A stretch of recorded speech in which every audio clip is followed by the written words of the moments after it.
Welcome to the Macmillan Report.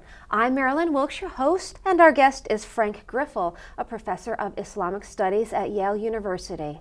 Professor Griffel teaches courses on the intellectual history of Islam, its theology, and the way Islamic thinkers react to Western modernity. He has published widely in the fields of Islamic theology, Arab and Islamic philosophy, Islamic law, and Muslim intellectual history. Today we'll talk with Professor Griffel about his new book, Al-Ghazali's Philosophical Theology. Welcome, Professor Griffel. Glad to be here, Marilyn. So let's start with Al-Ghazali. Who is he? And then give us an overview of your book. Al-Ghazali is one of the most important theologians and overall thinkers in the Islamic world. He's also probably the one author of classical Islam who is most widely read today, and he was most widely read all through the centuries that he had lived. He lived at the turn to the 12th century, which was in Europe just the end of the Dark Ages. Yet in the Islamic world, it was a time of very lively intellectual activity, both in the natural sciences, in philosophy, as well in theology. Okay. And what led you to write this book? What was your inspiration? Well, I've been fascinated with Al-Ghazali for very many years, and two reasons. First of all, his importance as an Islamic author, a Muslim theologian, who really formulated to a large degree what was, at least for many centuries, regarded as Islamic orthodoxy. For me, it was very important at one point in my life to understand what Islam is, its intellectual history. And at one point, I decided understanding Al-Ghazali helps me a lot in doing so. So it is his importance that triggered me. There was a second aspect that I was also very much interested in, which triggered mostly my interest in the book that I just wrote, and that was his position as, one might say, an angle point between what is the Aristotelian tradition in Islam, something that we call falsafa, philosophy in Islam, and Islamic theology. He has often been regarded as the thinker who somewhat fought Islamic philosophy or Arabic philosophy within Islam and defeated it. And from the very moment I started reading him, I thought that this is not entirely right. And I digged after this, and the fruit of it is the book that I just wrote. Okay. And let's talk a little bit about how you did your research. What was your methodology? Well, when you do intellectual history, you basically read books. You go to the library, you check out books, you read them once, you read them twice, and very often you read passages 10 times before you really get what these passages mean. In this case of writing about Al-Ghazali, I was surprised to what extent actually I also had to deal with manuscripts. Because we think that with such an important author, the manuscripts which have of course preserved his works to us in the modern period, which were written in the Middle Ages and then later on, that they have now all been turned into printed books. But that was not the case. There was still a great number of texts in the case of Al-Ghazali that still were only in manuscripts and not yet printed. And there was also the issue that many of the prints that we were dealing with weren't entirely reliable. So I actually worked a lot with manuscripts, particularly in European libraries, but also in libraries in the Middle East. Okay. And how does your research differ from the traditional views on Al-Ghazali? I would say the position that I have taken with regard to Al-Ghazali is somewhat a part of a larger re-evaluation of the philosophical tradition in Islam.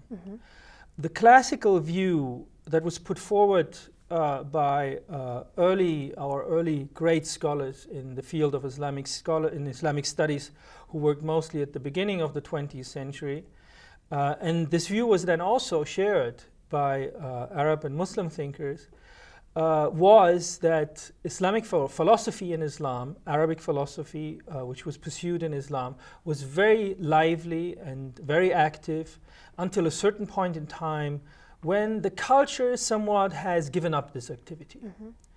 And the prejudice was that, and in this case, an occupation more with religious literature, particularly with the Quran, actually has replaced the rationalist inquiry of the philosophers. By now, we think that this is only half of the story. It is true that there was a lively thriving of philosophy, of the tradition of Greek philosophy within Islam, but it is also true that at one point this tradition was turned over, so to speak, from the philosophical discourse to the theological discourse. And my position is that Al-Ghazali actually took a very important position in this turning of philosophy into what we call kalam literature, which is rationalist theological literature. The traditionalist view, however, is totally different by basically saying that Al-Ghazali destroyed the tradition of falsafa. He, in fact, wrote a very important book which criticizes many teachings of the Arabic philosophers, most importantly amongst them the philosopher Ibn Sina, known in the West as Avicenna. And this particular book wasn't very deeply studied. One read the beginning, one read the end, and draw from it the conclusion that it was an all-out refutation of the philosophical tradition, which it clearly wasn't. In fact, it was one part and one parcel, one might say, of the oeuvre of Al-Ghazali, which was, to some degree, criticizing philosophical tradition, yet on the other hand also integrating much of what he does not criticize, in this case, into the Islamic theological discourse. Okay, and what conclusions do you reach in your book? A number of conclusions. The book is actually mostly concerned with Al-Ghazali's life, also with Al-Ghazali's students, and then I focus on what is his cosmology. Okay. Let me go through them one by one. With his life, I was surprised to see how little serious work has been done in the past decades on his life, particularly since two new important sources have come up. In this case, his letters, his Persian letters, which were edited in the 1950s and have not yet had much impact on the secondary literature about his life, despite the fact that they offer a huge amount of insight about what he was doing, about particular how he felt what he was doing. Secondly, his students, one of the problems that scholars who were dealing with the life of Al-Ghazali and his works were always confronted with is that his works are far from being unambiguous. Sometimes, in fact, he argues in favor of a certain position, yet in another book he might actually take a position that is opposed to that. And my strategy was to look in this case closely into how his students or his early followers write about him and write about his teachings, to basically find out how did they think what he truly taught, and from there deduce, in a matter of speaking, how he communicated with his students. What he told his students are his, in a matter of speaking, true teachings, and what are the one that he might have taken at one point in his life, or in this case, how he might in fact reconcile two positions that initially seemed to be contradictory. And this is actually the main part of the book. This is the third part on cosmology. Now, first I should probably explain what cosmology is. Yes. Cosmology means how the world, any theory that refers to how the world is constructed. In this particular case, we might talk about our cosmology, for instance, that most of us believe in the existence of a Big Bang. We are convinced, actually, that there was something like a Big Bang, and that from then on, the universe spread. And from then on, we have, for instance, the development of quarks, of neutrinos, of atoms, of molecules. Out of molecules, we have bodies. Bodies react in a certain way to causal laws, etc., etc. This is what we call cosmology, how actually the universe is constructed. For medieval thinkers, this subject is closely connected to how God responds or reacts, or in this case, acts upon his creation. The world is, of course, regarded as God's creation. And here is particularly important, how does God create? That is the interesting question there.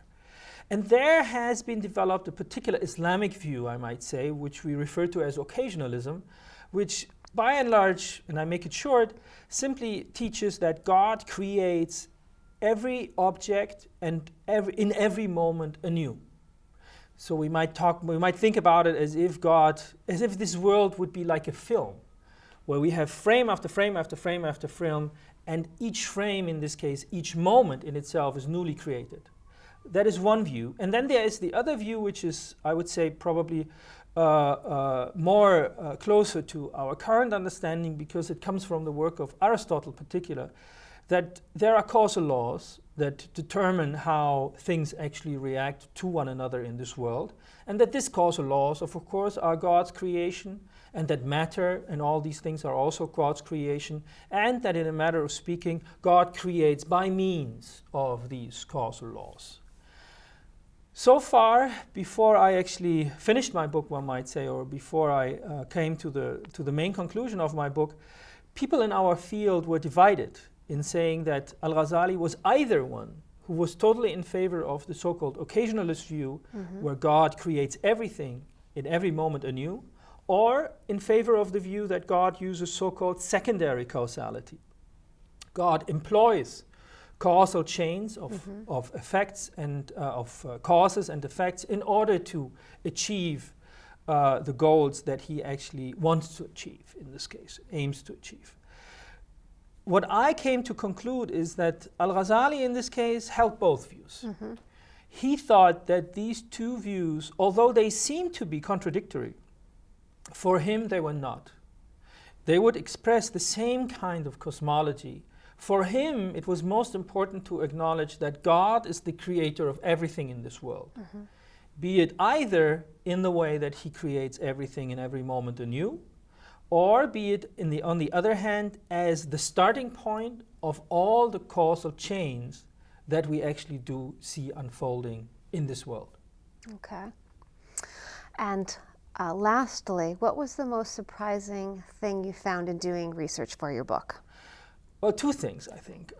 First of all, when I looked into his life, in particular when I looked into his letters and what he writes about his own life, I found out that he was actually born at a date different from what we currently have in all our dictionaries and in all our encyclopedias about him. That, of course, is only a small matter. The other thing that fascinated me is that Al-Ghazali thought about sciences in a very, very modern way. And that was certainly even a surprise to me, but it was probably more a surprise to other people who always thought that Al-Ghazali was one of the people who had destroyed the sciences in Islam. I think nothing is further from the truth. In fact, he is someone who supported the sciences, who wanted to find a cosmology that actually leads to, first of all, acknowledging God as the creator of the world, but also in helping scientists to pursue the sciences. So in a nutshell, one might say he thought in his cosmology, of course, which did not have the Big Bang, but if we would translate his cosmology to the Big Bang as God as the creator of the Big Bang. God created the Big Bang, and from that moment on, all the causes and effects that have unfolded since then with necessity are mediated God's creation. In this case, God deliberately chose, one might say, how to create the Big Bang. And everything that has happened since then is, in this case, a causal effect of this one event that God actually put into this world, which I thought was a very fitting way for a theologian to think about this universe. Very good. Thank you very much for being here with us today and sharing some of your research. My pleasure. For more information about Professor Griffel and his work, please visit our website at yale.edu/Macmillan Report. Be sure to join us again for another episode of the Macmillan Report, made possible through funding from the Whitney and Betty Macmillan Center for International and Area Studies at Yale.